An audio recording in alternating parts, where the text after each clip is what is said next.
Hello and welcome.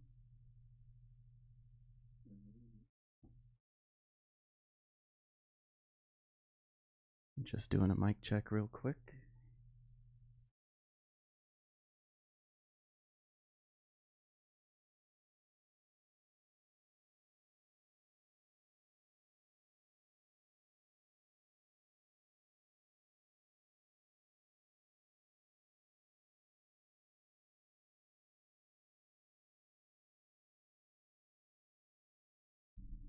All right, here we are for, what is this, episode 9? Thank you very much, everybody, for being here, for watching, wherever you might be watching. As you come on in, if you just hit the thumbs up, follow, or subscribe, wherever you guys are coming from, I would appreciate it. You guys are excellent. I'm glad you are here. Let's see here. What do we got going on today? Let's once again start with a little bit of world building. Let's see what we can find.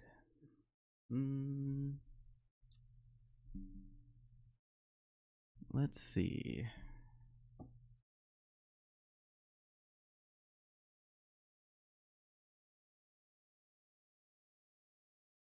Just doing a quick check to see if anybody commented on my poll on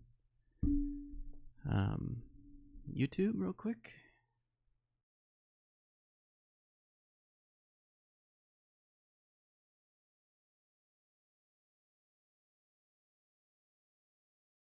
All right, nobody did, so that means we have free reign as to what we want to do. So grab your coffee, grab your slippers, and let's take a look at what we can build today.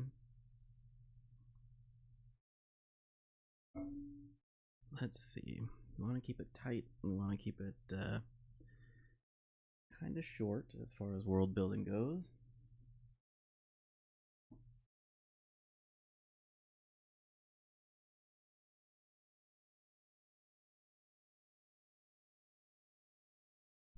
So let's go ahead and delve into Dendros' background. I think he's the only one that we don't know anything at all about, and everybody's level 2, so I feel like we should probably know something about our dwarven hero here.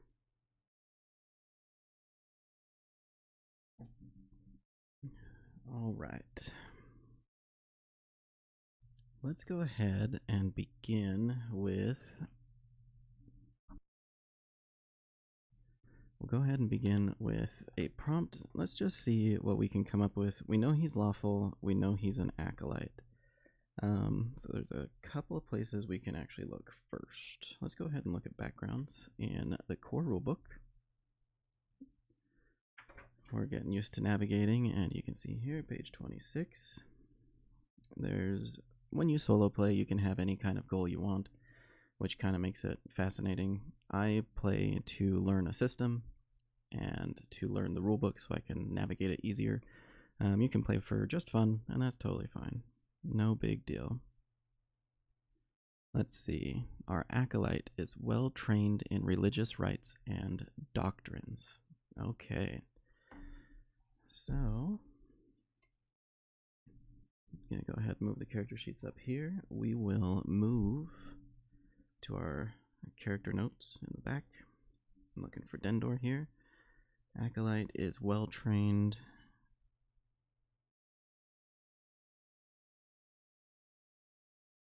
in religious rites and doctrines. So what backgrounds mean is that if you can tie something into your background, you can generally get advantage on your ability check, basically. So anytime that he's doing anything related to being trained in religious rites and doctrines, he will have advantage on that, which is pretty fantastic. Let's see if we can delve a little bit deeper. Let's decide. I've been kind of swaying away from the deities at this point in time. But there is a kind of some minor setting notes throughout the ShadowDark core rulebook. It's generally not too heavy on what these settings are, but there is a little bit on the deities or the gods. Page 28. Flip over to here. All right. We know that our priest is lawful.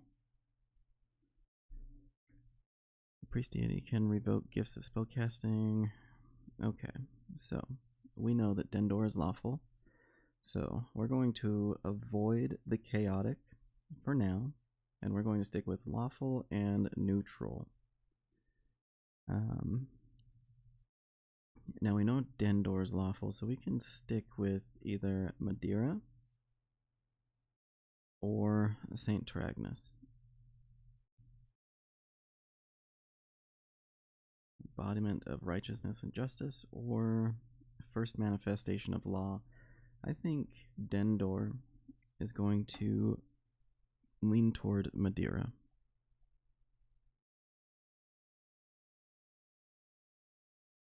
And we'll go ahead and reference a page number, page 28 on that. And in our notes, we'll say worships Madeira. So this might come in handy later. She is the first manifestation of law, carries every law of reality, a dictate called the Covenant, written on her skin in precise symbols. So, Madeira. Now that we have our world building out of the way, we're kind of building up our characters slowly, our world slowly. And if you have any suggestions or anything like that, go ahead and place them in the chat. The chat's behind me at the moment, as I get used to kind of having this set up. So I'll try to peek behind me on occasion to see if anybody's responded or anything like that. And yeah, so if you have any thoughts or input, go ahead and please put it in the chat. I'd appreciate it.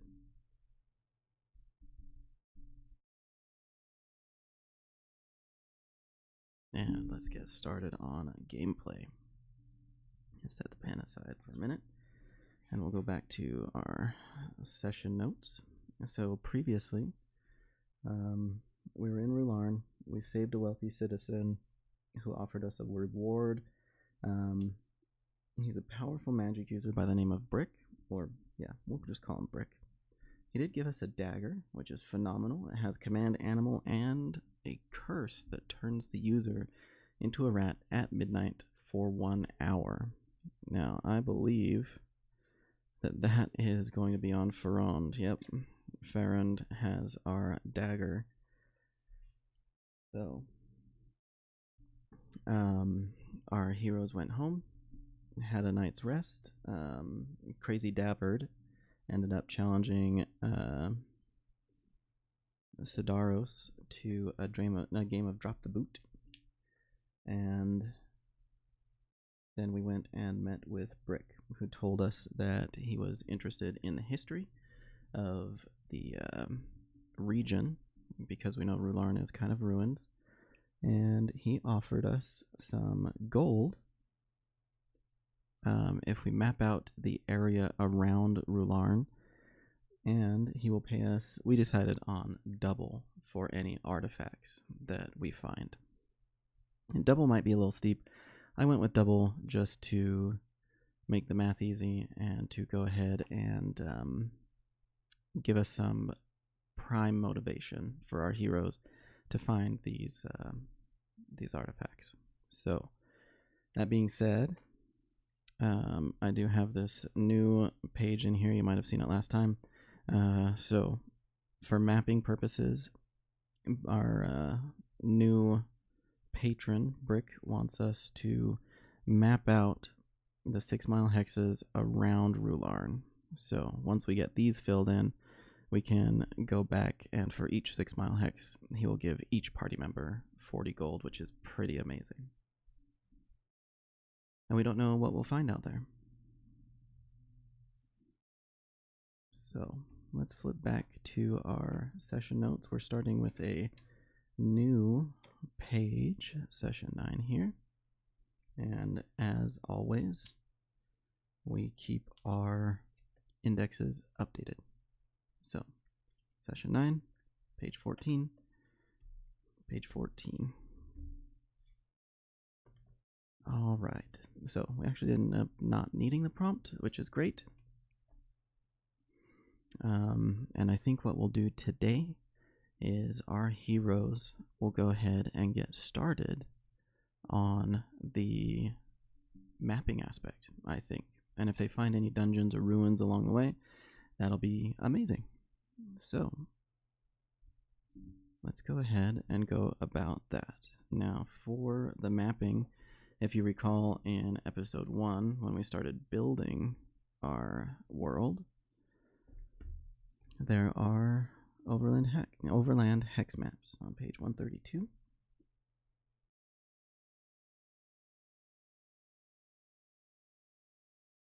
So we'll go ahead and go here. Go ahead and place our heroes up to the upper right, and we'll place this guy front and center right down here where you can see him a little bit better. Okay. Now, when it comes to our feature, let's see here. So our heroes prepare for the day. They get their equipment all together. They get all their crossbow bolts that they need. They'll take some rations with them and a little bit of rope just in case they encounter something odd. And we'll go ahead and see where things take us. So you must gather your party before adventuring forth. Gathered the party. Now, our heroes. I'm going to go ahead and put Solodark as a bookmark right here. Our heroes will exit the city, and we will have them head north to begin their mapping. Now the question is, so we have overland maps. Boop. Set that here. And then we also have overland travel is something that we need to be concerned with right now. And that's going to be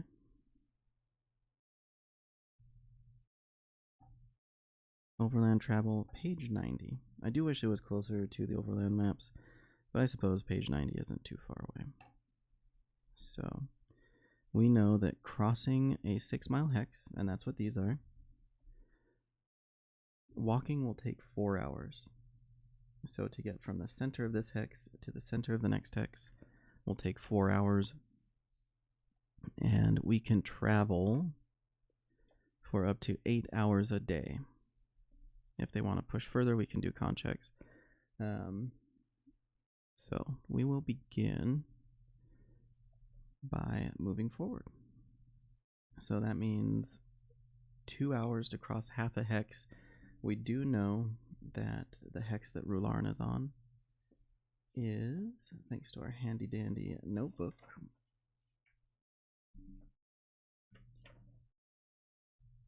deadly. So we'll take our little cheat sheets. We'll go ahead and do this. So we need to make a check every hour in our current hex. It will take about 2 hours to get to the edge of the next hex. So we will make 2 checks. Okay, there's an encounter almost immediately upon leaving Rularn. So we're going to head to Grasslands, which is on page 156. And hope that we don't encounter anything crazy. We'll need a D percentile.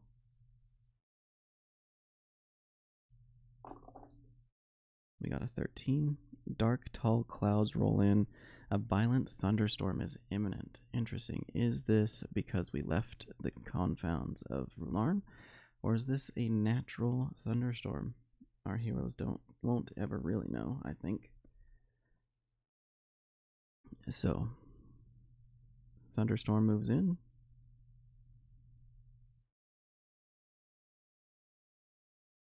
So I think what our heroes will do is they will continue moving out into the grasslands because they're about an hour away from Rularn at this point in time. And what they'll end up doing, no encounter on the second hour. What they'll end up doing is they're going to search for cover because nobody brought tents with them. So we're looking for anything that's maybe a cave, a hill, a ravine. Ravine might not be smart with flooding, but if it's not a lot of rain, if it's just thunder, it might not be a problem.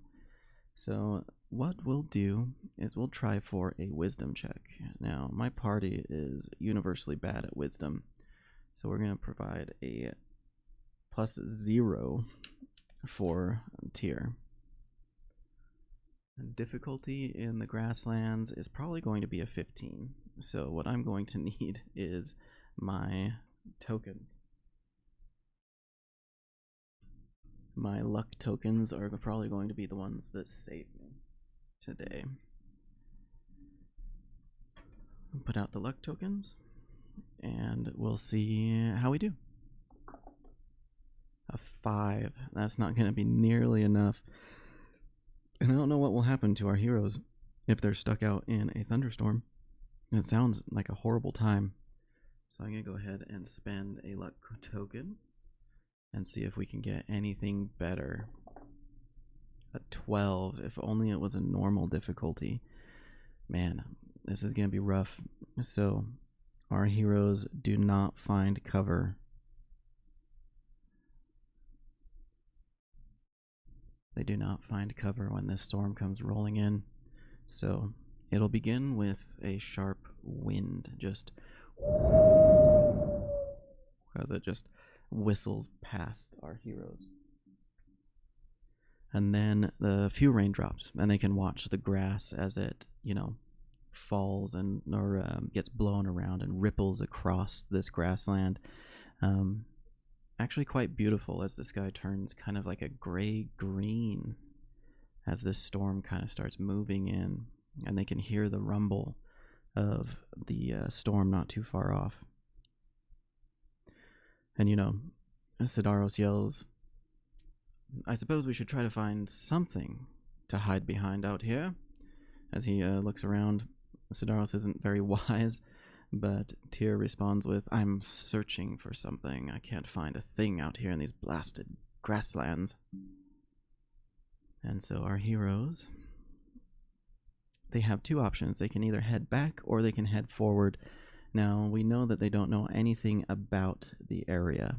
There could be anything up ahead. So Tyr, or maybe, who do we think?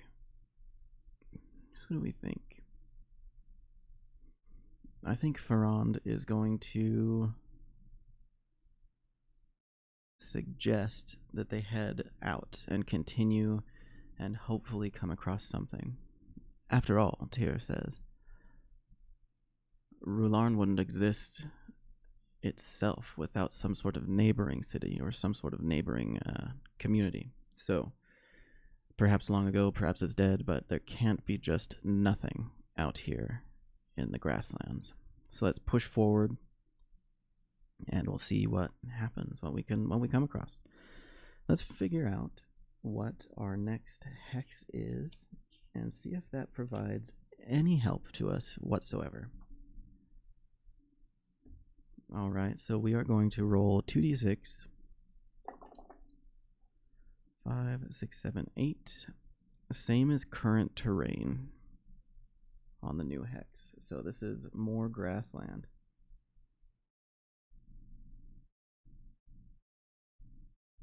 All right, what is the danger level out here? A 2. This is unsafe out here.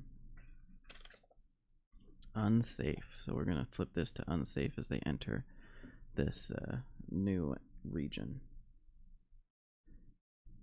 And on a 1, there's some sort of point of interest that they find. A 4, so they don't immediately find a point of interest on this part of the map. Now, for the point of interest, you'll notice that there's a 1 in 6. That's about a 16-17% chance of actually having a point of interest. I have generated one map before that there was only like 3 things on it on a map this size. So my personal opinion is you could probably increase this if you want a more dense map, a more interesting map. You could also roll with essentially advantage. Roll and take and see if you get a 1 on 1 dice, basically. Let's give that a shot and see if anything comes up. Ooh, 2 3s. So it is destined that we don't find anything. All right, so H7 is grassland, basically. Go ahead and flip this over here. All right, so they discover more grassland.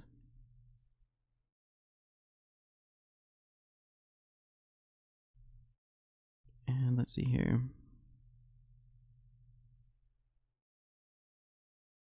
So that was about a couple hours, basically. So they didn't get another encounter. They're going to continue out, and they're just going to get drenched. So they don't have really a light source that they can use at this point in time. So our party is soaked. And we will rule that during this heavy storm, that if they roll a 1, then something bad happens. Either they're struck by lightning or something. I think that'll be funny. So we'll see if anything like that happens. Just a 5% chance. But our heroes are soaked as they continue into this journey. Let's see. In an unsafe area, they're there for 3 hours. So they will have one check to see if they have an encounter during this time. They don't. And eventually the storm starts to kind of dissipate a little bit.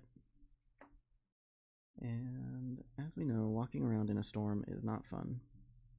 So they're soaked. They're probably tired and cold.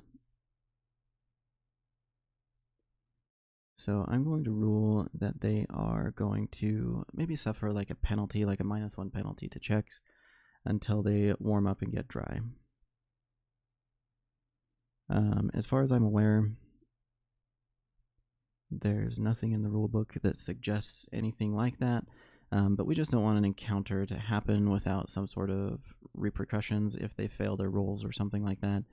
We want to keep the action flowing, and we want to see how our guys handle situations. So this I'm just coming up with at the top of my head. You can make a note to yourself to perhaps look up rules for exposure. Now this fits my goal of learning the system. I don't know if we will find rules for exposure, but this will be a good one for us to examine later on. I know that a lot of role-playing games have something, or at least a lot of the crunchy ones. ShadowDark by definition is not crunchy, so it'll be interesting to see if I can find anything at all about exposure. But our party will go ahead and use these guys as the bookmark. So our party found grasslands, and they're going to continue. They're going to turn as they're about 6 miles away, they're going to turn and kind of head southwest, basically. We want to see what's in that hex. That is a 5, same as current terrain, more grasslands.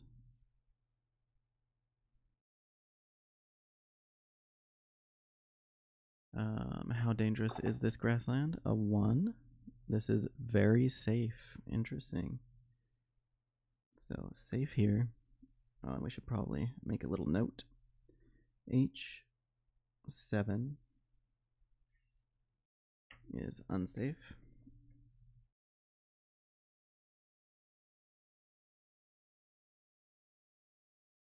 H7 unsafe grasslands. And then this guy is G8.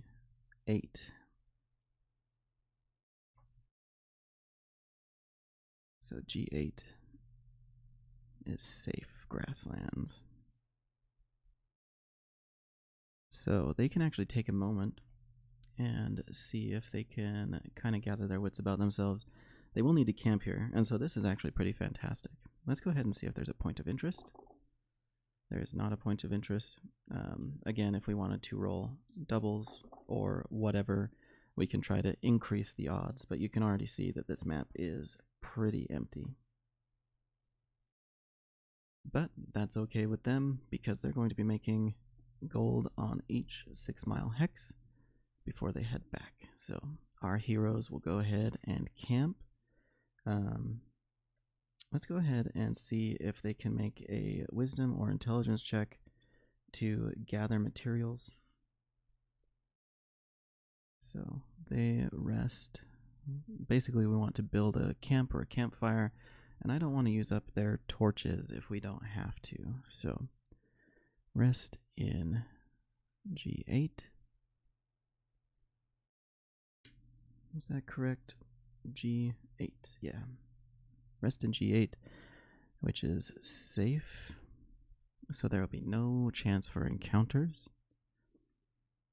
And let's see here.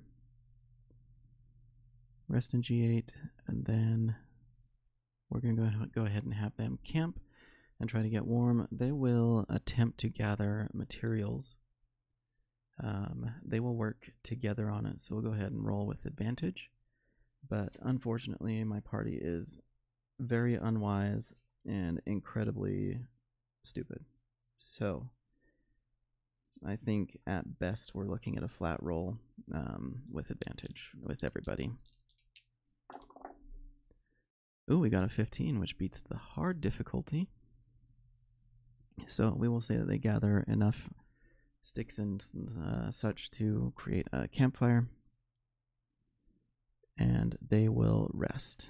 And that means that I have to remove 4 total rations from the group. So we're going to go ahead and remove, I think pretty much everybody has 3 at least, so they can be out for 3 days. So everybody is -1 ration.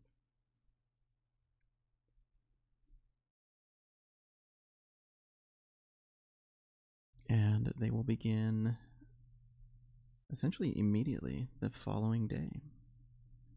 And this time they will turn south, and they'll see if we can find anything down here. Let's go ahead and roll our 2d6 and hope for something other than grasslands. A 3.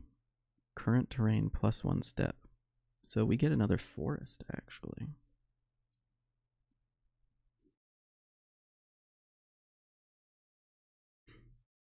So Rularn is surrounded by forest.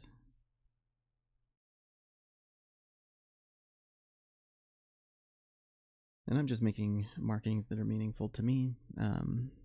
You can do your grasslands or forest or whatever terrain as you would like. Not a big deal. Here in the basement, we don't make mistakes. We just have, as Bob Ross says, happy little accidents. If your map looks as ugly as mine, then you are still succeeding because you are playing. So let's see how dangerous this place is. Okay, we got another safe. So this is G9. we're going to call this 9. G9 is safe.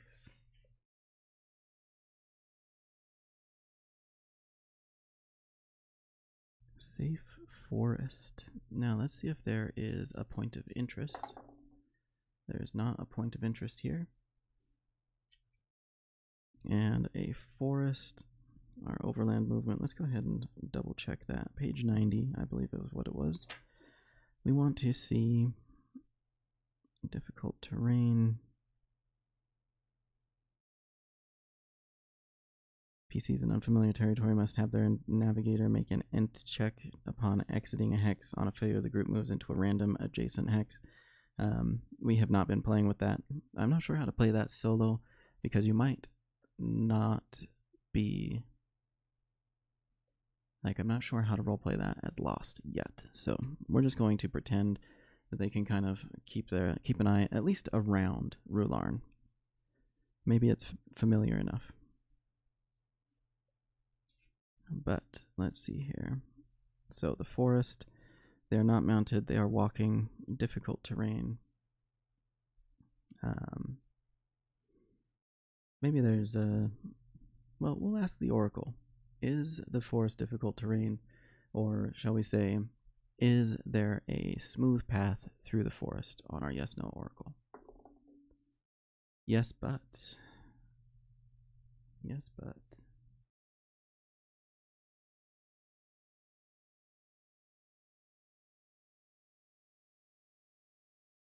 So it is basically not difficult terrain, essentially.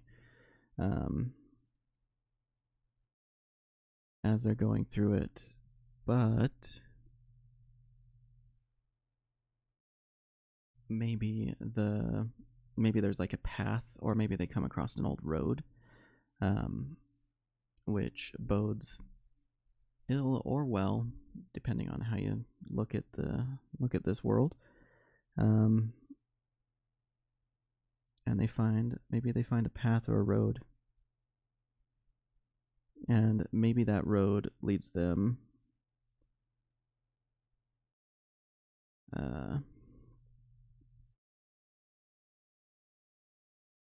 maybe that road leads them a different direction if they want to use it. So it's not difficult terrain, but there's a path maybe that leads somewhere. So what will our heroes do?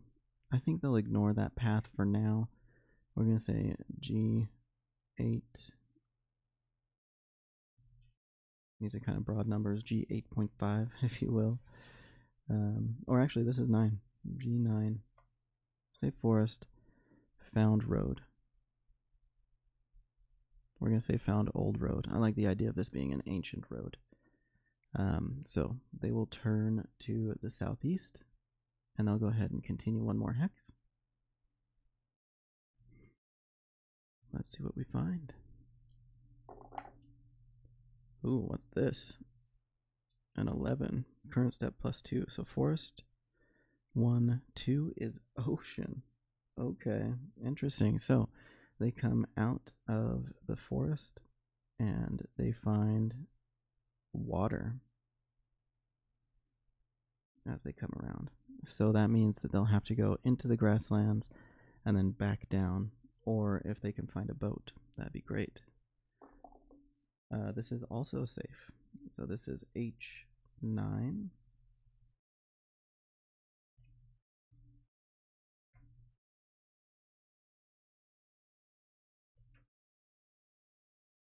H9, ocean, safe. Let's see here. Yeah, H9, safe, ocean. As they come, and maybe they can smell it a little ways off. Just remember that each of these hexes is 6 miles, so there's quite a lot of space here. So we can either travel along the coast, we'll say. Maybe there's like a little bit of a coast or something, and we want to get to the northeast, basically, that final hex. they've already traveled here and here, so perhaps they go ahead and consider making camp. Let's go ahead and see if there's a point of interest. There is a point of interest. All right, things are getting interesting. A 5. There's a temple.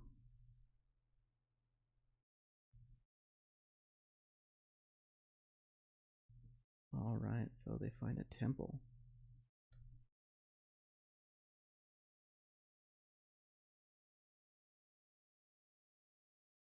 Is it occupied is the question. We'll ask our yes/no oracle. Is it occupied? 12, yes, it is occupied.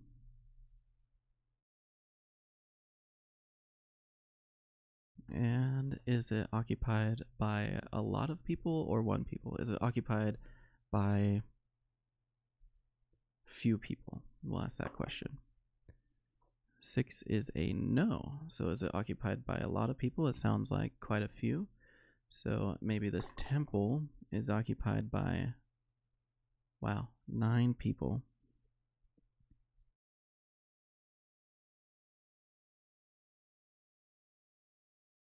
Temple occupied by 9 people. I wonder what the temple is to.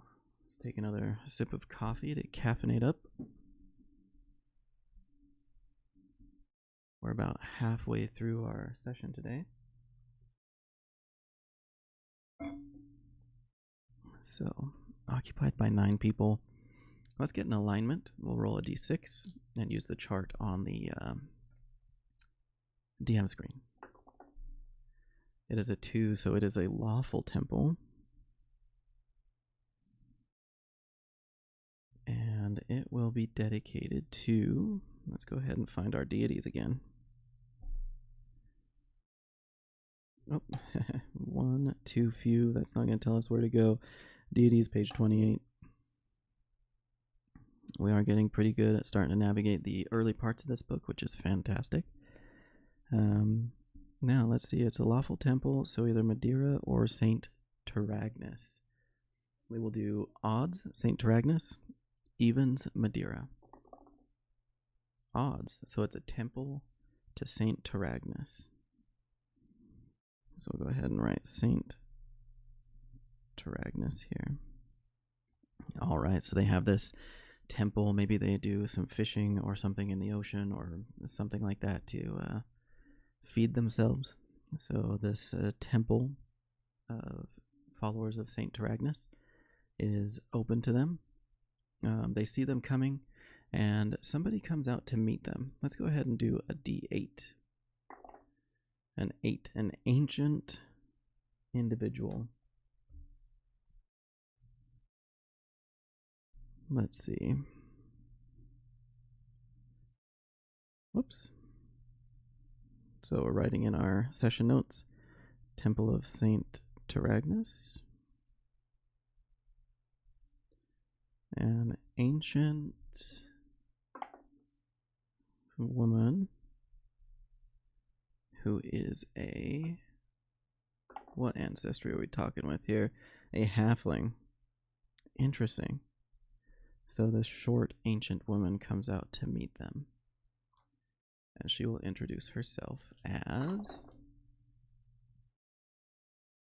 Winnin.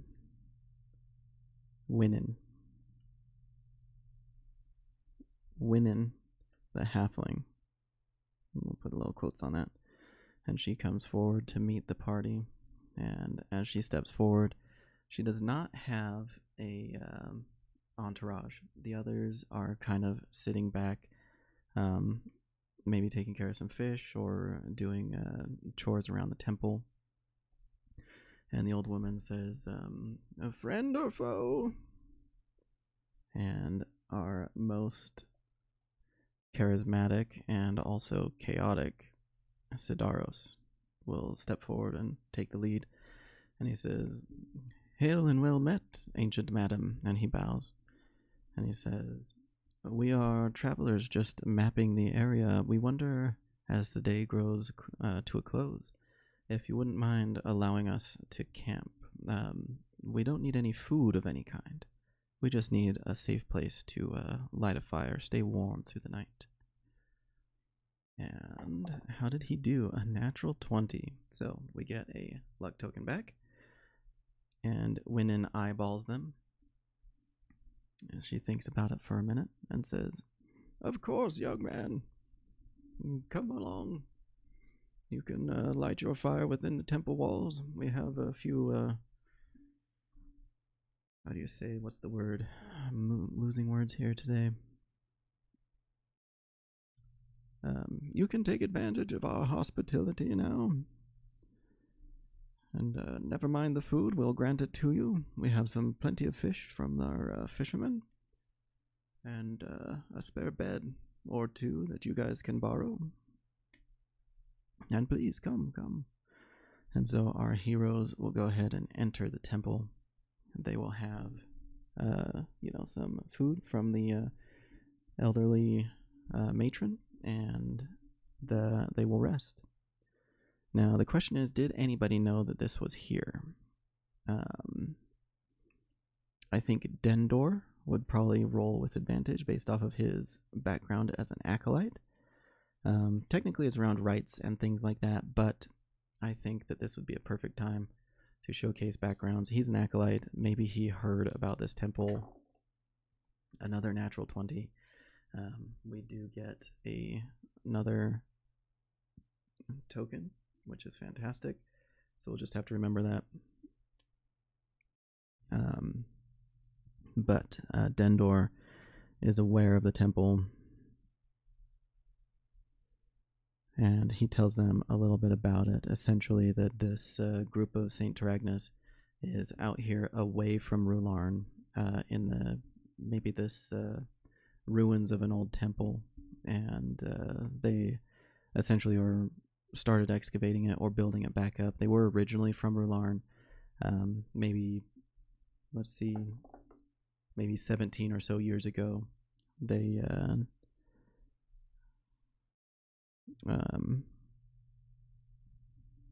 that's never gonna work. 17 years ago, maybe the matron took a group of people out with her, and they maybe learned about this temple in one of the libraries of Rularn,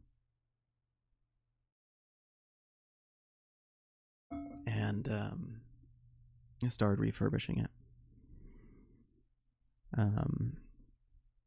Which is interesting, because if it is a ruin, would they have anything that they would be willing to part with? Any kind of artifacts or anything like that? So maybe the party, our heroes, will talk with the matron during dinner and ask them if they found anything unusual, or if they have discovered anything out of the ordinary. Ooh, they have discovered something ancient. So yes. Discovered something. Now, what is it exactly? We haven't rolled on a prompt yet today. Let's just go ahead and see what kind of interesting things that we might come up with. It might be a little bit of a stretch, but we'll see if we can find something and make it work. 55, invite. And a 2, invite life. Interesting. Invite life. All right, if you guys have an idea in the chat, let me know. I'd be interested to see what you guys think of invite life for what this place has to offer, or what this place has found. Invite life. Let's say that they've discovered evidence of a nearby town that is not Rularn. Maybe they've seen ships out on the ocean, or maybe they've seen some lights coming from the next hex over. So we'll do odds and evens. Is there boats or is there lights? Evens, lights. So the next hex over, we will say will probably have some sort of village, town, something. So amazing. Let's see here. And actually, we could use a development in that case. We'll just roll and see what a cataclysm.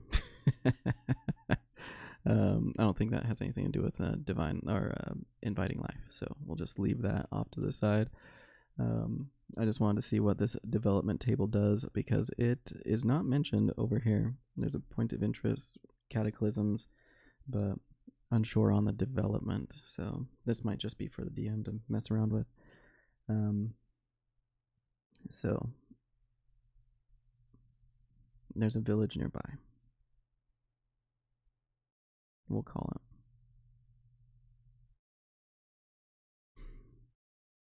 All right. And they do ask, do you have any artifacts or anything that you aren't interested in keeping? We'll say. And we'll roll. They have a yes. So they do have an artifact they're willing to give them. So what does that look like? Let's go ahead, and there is a chart on the Dungeon Master screen. And we'll roll D20. 13, they find a crystal, and it is a, oh, gotta roll a D4 here. 1, a crystal circlet.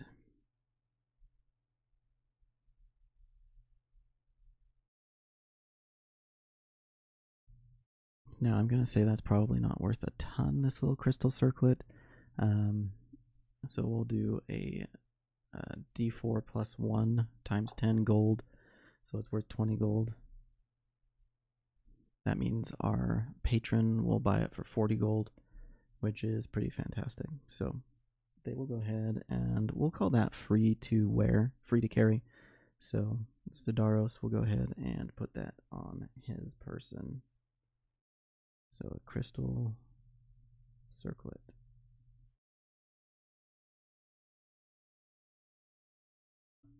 All right. And in the morning, they don't have to mark off a ration, and they will continue on to the next hex over. All right. So the next hex over, let's see what we got here. 5 and 9. Current step plus 2, so ocean. 1, 2. A desert. Does that make sense? I mean, sort of. I'll just kind of do a little jazzy bit. So there's a kind of more of a deserty bit as they come around, which is really interesting. I wonder what well, we'll just leave it. It's a desert. It's fine. They investigate it, and there is a village there. So let's go ahead and roll a d8. And they find the village of Last Watch. We'll put a little circle there. And I think that's where we will call it for now. I appreciate you guys tuning in. We found the village of Last Watch. We'll build that out next time. In the meantime, if you enjoyed this content, please go ahead and like, subscribe, follow, all that garbage. It is very useful. And I hope you have an amazing day after Thanksgiving, Black Friday today. Good luck out there, and we'll see you next time.